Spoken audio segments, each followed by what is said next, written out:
Après la mort du pasteur Barouti, le problème des successions se pose dans l'église Barouti Tabernacle. C'est un problème un peu récurrent dans beaucoup d'églises. Après les décès du pasteur Nema Sikatende, il y avait un problème, c'était son fils. Le décès d'Mbié, bon, Mbié déjà était là, alors cette fois-ci c'est Barouti. Alors un lecteur de la Bible, il est là et pour donner aussi son point de vue. Monsieur Debalz Moukoua, bienvenue. Merci beaucoup, monsieur Jean-David. Vous vous portez bien. Dieu fait grâce. Alors aujourd'hui, vous êtes beaucoup plus intéressé à ce problème successoral dans nos églises. Oui, en tant que Congolais et puis chrétien, lecteur de la Bible, comme vous le disiez tantôt, un fait qui est récurrent, qui se répète à tout moment, m'a interpellé à ce que je vienne partager un peu avec l'opinion nationale et internationale. Alors pour vous, il y a un problème ou il n'y a pas de problème? Ou ça dépend d'une révélation, ou ça dépend d'une orientation? Il y a vraiment un problème sérieux. C'est comme ça que je me suis tué il y a longtemps, mais j'étais obligé de venir aussi apparaître en public pour ne pas être complice. C'est vraiment un sérieux problème parce que dans nos églises, vous n'avez cité que quelques-unes. Je ne suis pas venu ici dénigrer une église ou bien citer nommément une église, mais c'est un cas récurrent pour nos assemblées, surtout en RDC et même au monde. Quand il y a les décès qu'on appelle entre guillemets représentants légaux ou visionnaires, lorsqu'ils parviennent à décéder, il se pose un problème sérieux de celui qui doit lui succéder. Et ça pose un cas vraiment. Souvent, on voit les membres des familles s'autoproclamer ou bien réviser les textes, surtout ce qu'on appelle les règlements intérieurs des églises, même en violation de la Bible, et que cela est même effectué. Alors maintenant, qu'est-ce que vous vous reprochez dans tout ça? Bon, ce n'est pas moi qui reproche. Mais parce que vous êtes aussi lecteur de la Bible. Hein? Oui, oui. Mais effectivement. C'est pas moi qui reproche. Je n'ai pas compétence. Je n'ai ni compétence ni autorité pour Mais il se réfère à la Bible. La plupart dans la Bible, lorsque vous regardez dans les sacerdoces, ça se transmettait de père en fils. Alors où est le mal ici? Je suis venu après avoir lu la même Bible qu'eux aussi pour connaître un peu dans décortiquer. D'abord, les sacerdoces de l'Ancienne Alliance diffèrent du sacerdoce de la Nouvelle Alliance. Ici, nous sommes, parce que les mots Église n'existent pas dans l'Ancien Testament. Lorsque vous lisez de Genèse jusqu'à Malachie, vous ne trouvez nulle part ou pas de l'Église, parce que l'Église est l'œuvre du Christ dans le Nouveau Testament. Et puis, lorsque vous lisez de Matthieu jusqu'à Jean, vous ne trouvez pas les mots Église dans la Bible. Mais vous verrez les premiers mots Église dans la Bible que dans les Actes des Apôtres. Et comment maintenant la succession s'était faite? Lorsque vous prenez, parce qu'il est question maintenant d'ouvrir la Bible elle-même, c'est elle la source, c'est Dieu lui-même qui a prévu ça. Lorsque vous prenez les Actes des Apôtres chapitre 1, au verset, à partir même du 22e verset, 23, 24, 25, surtout 26e verset, vous voyez que lorsque Judas avait trahi Christ après l'avoir vendu, il est allé même se livrer lui-même, vous savez ça, je ne reviens plus, il est allé se pendre. Maintenant, il y avait un trou, parce que dans le plan de Dieu, il fallait qu'il soit 12. Il sait les pourquoi. C'est lui-même. Maintenant, il fallait qu'on remplace Judas qui était mort. Maintenant, l'Assemblée, le Seigneur lui-même a demandé aux apôtres, par le Saint-Esprit, qu'ils puissent passer au tirage au sort. Tirage au sort actuellement, c'est l'élection. Parce que tirage au sort, c'est un peu un terme démodé. Matthias, pour remplacer... Matthias, voilà. Ils étaient à deux, avant d'abord d'élire. Matthias n'était pas le candidat unique. Ils étaient à deux. Il y avait Joseph, qu'on appelait les justes, et puis il y avait aussi Matthias. Lorsqu'ils ont tiré au sort, c'est-à-dire lorsqu'ils sont passés aux élections ou au vote, le Saint-Esprit lui-même a désigné Matthias. Et c'est Matthias qui a remplacé Judas pour qu'il redevienne au nombre des 12 et que l'œuvre puisse continuer dans l'harmonie. Alors maintenant, vous voulez que cette méthode soit aussi appliquée dans nos églises? Ce n'est pas moi qui veux. C'est la parole. C'est-à-dire que c'est... Oui, mais ça, c'est par rapport à cette circonstance. Est-ce que dans toutes les circonstances, il faut faire le même? Bon. Et à l'époque, c'est parce qu'ils ont demandé que l'Esprit de Dieu puisse les aider. Mais si déjà, du vivant, du pasteur, lui, il a reçu la vision, Dieu lui a dit, ça sera son fils ou ça sera quelqu'un d'autre. Non. Et puis, je précise les choses. Je ne suis pas contre ceux qui veulent que leur fils leur succède. Mais le problème, c'est lequel? Est-ce que nécessairement ces fils-là ont reçu l'appel? Parce que c'est là que ça casse. Le problème, c'est que c'est devenu un système. Mais la plupart de ceux qui sont là, les fils ont reçu les appels. Non, non. C'est une fabrication humaine. Barouti, Carlos a reçu l'appel, Moïse Mbi a reçu l'appel, Nema Sekaten a reçu l'appel. Excusez, M. Jean-David, je ne suis pas ici pour citer une quelconque Non, assemblée. non, moi je parle à titre illustratif. Hein. Oui, oui. Question de pouvoir le mettre au parfum. Mais pour savoir, Jésus-Christ dit aux disciples, il dit, vous les reconnaîtrez par leurs œuvres. Mais si réellement les fils qui succèdent à son père aussi a reçu l'appel, pourquoi alors l'ampleur ne reste pas la même? Parce que lorsque le responsable est décédé, et puis on connaît par exemple la vie du responsable, lorsqu'il a marché avec Dieu, vous voyez une différence. Mais lorsque les fils parviennent à lui succéder, vous remarquez aussi qu'il y a vraiment une chute. Et il y a la tiédeur, entre guillemets, qui intervient dans l'Église. Et puis, s'il était question, parce que dans la Nouvelle Alliance, moi je n'ai pas vu un verset qui autorise que quand le père venait à mourir, ou les responsables, que ce soit nécessairement son fils. Et maintenant, quel est le rôle des anciens qui étaient tout autour du père? Parce que entre Matthias et Joseph aussi, c'était déjà des serviteurs de Dieu qui étaient reconnus. Le Seigneur n'a pas pris le fils de Pierre. Le Seigneur n'a pas fait appel au fils de Jean, ni au fils de Jacques et des autres apôtres. Mais le Seigneur est allé prendre quelqu'un qui n'avait rien à voir avec les familles des 11 premiers apôtres pour en faire l'un des apôtres. Mais pourquoi c'était seulement quelqu'un d'ailleurs? Le Père, lorsqu'il reçoit la vision, il y a des gens avec qui il travaille, parce qu'il découvre en eux aussi l'appel et le ministère. Mais lorsque maintenant il s'apprête, par exemple, à aller se reposer selon l'appel du Seigneur, il commence à préparer les fils. Et puis, dans la plupart des cas, je vous dis, je connais quelques-uns, ce n'est pas le père qui a voulu que le fils puisse lui succéder, mais c'est la famille qui s'est organisée parce qu'il y a quelque chose que l'on ne veut pas perdre. La famille. La famille qui s'organise. Et puis d'ailleurs, d'abord, je reviens aussi, le seul texte que le Seigneur nous a laissé pour organiser tout fonctionnement d'une église, c'est la Bible. Ce que nous voyons là, moi-même je suis aussi juriste, vous le savez, les règlements intérieurs d'une église, en dehors de la parole, n'existent pas. Ce n'est qu'une création, parce que imaginez que ce soit quelqu'un qui n'a rien à voir avec la foi chrétienne, qui vous rédige les règlements pour la succession. Est-ce que ces règlements permettra que ce soit dans l'œuvre du Christ? Pas du tout. Donc c'est l'œuvre humaine qui est organisée pour essayer un peu de trouver les mécanismes. L'objectif c'est quoi? C'est de garder la fortune.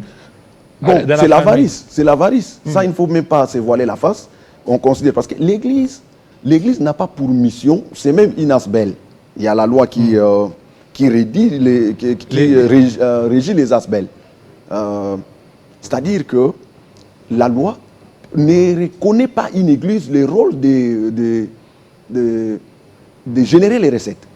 Mais c'est comme une asbel, c'est pour permettre à ce que les gens aillent chercher leur Dieu avec la liberté du culte qui est prévue, consacrée par la Constitution. Mais maintenant, c'est un peu perverti. Les gens ont plus les yeux fixés sur le bien matériel plutôt que la foi pour laquelle ils ont été appelés. Parce que si la succession-là s'est faite de manière biblique, je ne vois pas pourquoi les gens doivent se bousculer. Celui qui a l'appel sera automatiquement reconnu parce que Joseph n'avait pas contesté le tirage au sort qui était tombé sur Matthias. Mais si c'était à nos jours, peut-être il y aurait même un conflit. Pourquoi lui et pourquoi pas moi? Or, c'est le Seigneur par le Saint-Esprit qui a fait ça. Alors, si réellement, parce que la Bible elle-même dit que nous sommes enracinés sur l'enseignement des apôtres et des prophètes, Jésus-Christ étant la pierre angulaire, revenons sur les Écritures qui consacrent le tirage au sort. Or, le tirage au sort actuel veut dire l'élection. On connaît quand même les pasteurs, par exemple, dans l'Église, parce qu'on ne s'improvise pas. Nous savons que dans notre assemblée... Et vous voulez que les pasteurs soient élus? Soient élus conformément à la parole.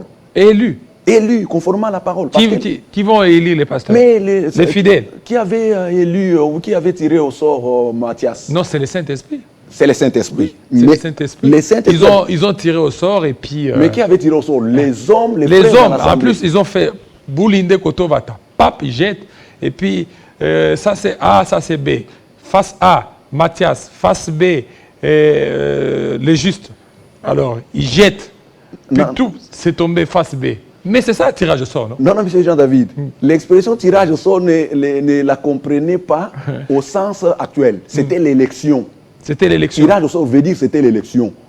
Et lorsqu'ils ont fait ça, les seigneurs... Est-ce que ce tirage au sort, si vous lisez bien, oui, vous allez lire que Jésus, même son habit a été tiré au sort? Oui, oui. Mais vous ne voyez pas que c'est le même contexte? Non, non. le tirage au sort de l'habit du Seigneur Jésus, c'était par rapport à la valeur qu'il représentait. C'était la tunique qui le représentait. Ça veut dire qu'ils ont utilisé un mécanisme pour que ça appartienne à quelqu'un.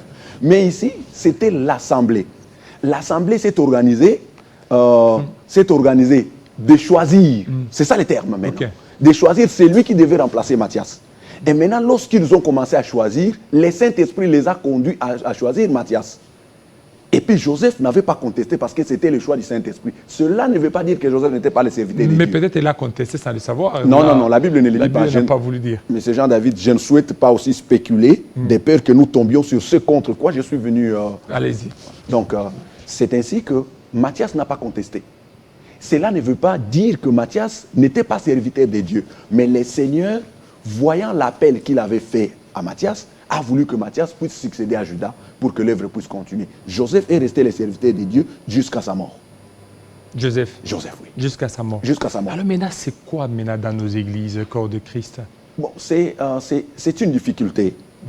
D'abord, j'ai dit que l'Église n'a pas existé dans l'Ancienne Alliance. Mais je peux même prendre une portion de la parole dans l'Ancienne Alliance pour essayer un peu d'expliquer cette analogie. Lorsque Moïse devait mourir, que le Seigneur devait prendre Moïse, il n'a pas pris le fils de Moïse.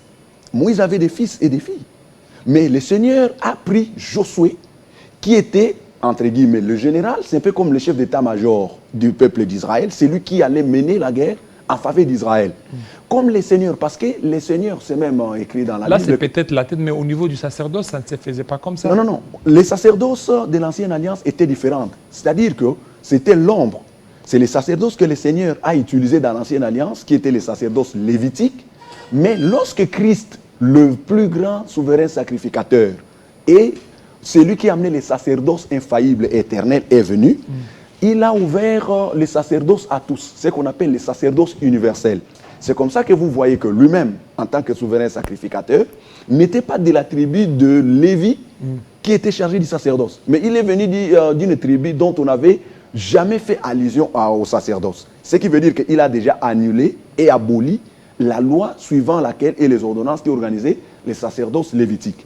Et puis lorsque lui-même provient d'une tribu autre que la tribu lévitique, il appelle, ça veut dire que les sacrificateurs maintenant de la Nouvelle Alliance sont tous ceux qui le croient. Comme dans Jean, à tous ceux qui l'ont reçu, il leur a donné le pouvoir de devenir ses enfants. Ça veut dire tous ceux qui sont enfants de Dieu sont sacrificateurs. Et les souverains sacrificateurs, c'est Christ. C'est ainsi que ce n'est plus par rapport... D'ailleurs, vous allez remarquer que les cérémonies d'Aaron et tous ses descendants, Éléazar et les autres, sont même différentes des cérémonies du Christ. On n'a plus besoin d'aller égorger les animaux dans les lieux saints pour faire expiation du sang. Mais Christ, qui est le plus grand souverain sacrificateur, a déjà fait l'expiation du sang une fois pour toutes sur la croix. C'est pour vous dire que nous devons nous conformer à ce que Christ a demandé que nous fassions, que les successions dans nos églises ne s'effacent pas. Sinon, nous rentrons sous la loi de Moïse et elle nous condamne. Il y a des frères. Dans l'église, il y a des anciens en qui nous reconnaissons cet appel et cette capacité à conduire des assemblées. Mais la difficulté, c'est comme ils ne sont pas de nos familles biologiques, nous avons tendance à les choisir. Et puis, vous ne voyez pas des frustrations qu'il y a. Peut-être vous êtes aussi homme de Dieu, peut-être il faut mener aussi des recherches dans ces cadres-là. Vous verrez que les fils qui venaient de naître, par exemple, en présence de ces anciens qui ont commencé avec les pères qu'on appelle visionnaires ou représentants légaux, ça fait 30 ans, 40 ans, les fils venaient à naître. Ils l'ont vu comment il a grandi. Je ne minimise pas, je ne dis pas qu'il ne peut pas avoir l'appel, non. Mais ces anciens-là qui ont l'expérience ont vu les choses évoluer et ont protégé, sécurisé la doctrine avec le défunt père. Mais maintenant que ces fils viennent diriger ces gens-là, ils se trouvent en tout cas dans une situation de difficultés et puis ils parviennent à quitter. Et quand ils quittent, vous allez voir même il y a les déséquilibres dans nos assemblées. Pourquoi? Il y a d'autres qui vont partir. Ils vont partir. Lorsqu'ils partent, pourquoi? Parce qu'ils ne sont pas d'accord, connaissant la vie de celui qui va succéder à son père. Mais curieusement, ceux qui succèdent ont un monde fou. Parce que vous ne voulez pas citer les noms. Moi, je cite les noms. Moïse Mbiye a succédé à son père. Regardez le travail. Kaba, Moïse Mbiye. C'est un monde fou. Néma Sikatende, n'en parlons pas. peut-être aussi Carlos aussi, ça sera plein. Monsieur, Ça, c'est l'onction de leur père qui les accompagne. Et c'est comme la double portion d'Élie. Ils ont reçu, ce sont des Élysées qui reçoivent la double portion de leur père. Monsieur Jean-David, moi, je ne souhaite pas tremper dans ce que vous dites là. Oui. D'abord, lorsque vous venez de parler d'Élie et Élisée, Élie n'était pas marié. Lorsque vous parlez d'Élisée, Élisée était fils dans la foi, fils spirituel. Ce n'était pas les fils biologiques mais d'Élie. ils peuvent aussi être fils spirituels, fils aussi biologiques. Donc, les fils spirituels de ces assemblées ne doivent être que le membre de famille biologique. Pas nécessairement, mais ils peuvent aussi l'être. Et puis, M. Jean-David, je reviens un peu à ce que vous avez dit. La Bible dit que tout ce qui brille n'est pas nécessairement de l'or. Dieu n'est pas dans la masse. Dieu n'est pas dans la foule. Dieu n'est pas dans ce qui... Mais n'oubliez pas que Jésus était un homme des foules aussi. Jésus n'avait pas besoin de la foule. Mais Et la foule d'ailleurs, venait. dans la foule qui suivait Jésus, le Seigneur lui-même a dit que parmi ceux qui me suivent, il y a de ceux qui me suivent parce qu'ils vont manger. C'est-à-dire que Jésus, le Seigneur lui-même, déjà savait que dans la foule, il n'y a pas nécessairement que des brebis, mais il y a aussi des loups et puis il y a aussi des cochons. Mais vous n'allez pas les abandonner comme ça, la foule, quand elle vient. Non, non. Et cette foule, Jésus leur a donné à manger. Mais M. Jean-David. Malgré qu'il y a différentes espèces. M. Jean-David, le problème c'est lequel? Il n'y a pas que les fils biologiques qui ont reçu l'appel du Seigneur. Et puis dans la plupart des cas, parce que quelqu'un qui a l'appel, c'est dès le bas âge, vous devez, le père spirituel, son père biologique, en tant que serviteur de Dieu, doit déjà savoir que l'enfant ici a l'appel, comme c'était Jacob avec Joseph. La Bible dit que lorsque Joseph grandissait, son père Jacob lui avait cousu une tunique multicolore. Et puis, lorsque Joseph recevait des songes, des rêves et des visions, son père Jacob savait qu'en Joseph, il y avait quelque chose de différent. Vous voyez? Mais maintenant, le problème, c'est que c'est devenu un système. Et maintenant, c'est la faillite pour nos églises. Les jeunes maintenant sont, je ne condamne pas et puis je ne m'oppose pas à ça, les jeunes sont plus dans la politique. Les jeunes sont plus dans la distraction et pourtant, nous sommes dans des assemblées. Lorsque vous prenez les Actes des Apôtres, chapitre 17 au verset 11, les disciples de Bérée, l'apôtre Paul est allé prêcher la bonne nouvelle. Les disciples de Bérée, c'est la qualité des chrétiens qu'il faut avoir dans l'église pour bien évoluer. Lorsque Paul a commencé à enseigner, ils n'ont pas encore cru, ils n'ont pas encore rejeté les messages de Paul, mais ils ont commencé à examiner dans les rouleaux si ce que Paul disait était conformément à ce que les apôtres, les prophètes, allais-je dire, avaient déjà annoncé. Et lorsqu'ils ont vérifié que exactement, Paul ne s'était écarté ni à gauche ni à droite, ils ont dit que le message de Paul était la vérité et que le Messie qu'il annonçait était le vrai Jésus là qui était venu. Alors pourquoi les disciples d'aujourd'hui, pourquoi nous qui nous appelons chrétiens, nous appelons, nous les jeunes, nous sommes plus trempés dans la distraction, mais de l'autre côté, parce qu'attention, la Bible dit que ce sont les aveugles qui conduisent les aveugles. Si un aveugle conduit un autre, ils finiront tous par tomber dans les trous. Les fanatismes religieux. Même mon père, si par exemple, il est responsable d'une église, d'une assemblée, et qu'il veut me choisir parce que je suis son fils, je vais lui dire attention papa, parce que la charge sacerdotale, la mission d'une église est de conduire les âmes est plus lourde que la mission de conduire un pays. Parce que vous ne conduisez pas les personnes physiques, mais vous conduisez les âmes des personnes. Voilà, ça c'est bien dit. C'est bien dit. Idesbald Moukoua, vous êtes pasteur? Non, non, je suis lecteur de la Bible. Bon, je suis diacre dans une église. Quelle église? L'église ne fait pas comme Nzambé Malam. Nzambé Malam. Mais là aussi, hein, vous vivez les mêmes choses là. Nzambé Malam, c'est Haïdi Nabala là. Oui. Les Akabango Nabango. Oui. Moi, papa, et puis moi, si, et puis c'est compliqué. Bon, M. Jean-David. Et là, chez vous, même des femmes prêchent même. M. Jean-David, je n'entre pas dans ces débats, mais je vous dis que je ne suis pas venu au nom d'une église. Je vous ai dit que je suis lecteur de la Bible. Si un comportement de mon église heurte la parole, je ne vais pas soutenir le comportement là de mon église qui a heurté la parole, mais je vais soutenir la parole. Parce que la parole est parfaite. Ce sont les humains qui parviennent à s'organiser pour heurter la parole, mais la parole c'est Christ. Je ne suis pas là pour plaider pour mon église. Si cela est dans mon église et que ça heurte la parole, sachez que moi je soutiens la parole. Oui, mais quittez l'église. Je sais, M. Jean-David. Quitter l'église, vous attendez non. quoi? Comment vous pouvez être dans une église où d'abord ça heurte votre foi, votre conviction, mais vous continuez toujours? M. Jean-David, le problème c'est lequel? Je vous donne l'exemple un peu analogique. Vous voyez Martin Luther. Martin Luther, que vous connaissez, pas Martin Luther King, mais Martin Luther de l'allemand, docteur en théologie et puis en art, était un prêtre fervent catholique. Martin Luther a évolué à l'église catholique, mais c'est au fur et à mesure que Martin Luther vivait qu'il a découvert ces 95 thèses. C'est 95 thèses de Martin Luther. Si vous avez même sur le net, vous demandez, vous sollicitez, vous cliquez, les 95 thèses de Martin Luther King, Martin Luther, vous le verrez. C'est à ce moment-là qu'il a commencé à dénoncer. D'abord, toutes nos assemblées, toute église a une faiblesse. Remarquez même dans Apocalypse, les sept églises. Voilà. Le Seigneur lui-même a fait des reproches. Si le Seigneur me permettait demain que je puisse quitter et qu'il m'envoie, parce que je ne souhaite pas tremper dans un orgueil de jeunesse pour me dire non, je vais ouvrir l'église dès lors que le Seigneur ne m'a pas appelé. Parce que c'est à quoi je m'oppose. Si moi-même je le fais demain, je serai doublement condamné. Non, vous avez la grâce du Seigneur. Vous pouvez œuvrer quelque part. Merci beaucoup, Monsieur Idesbald Mokoa, pour ces échanges. Alors, ça sera encore des échanges encore très vifs avec les 3 pasteurs qui seront là pour aussi analyser ces thématiques et aussi d'autres réalités dans nos églises.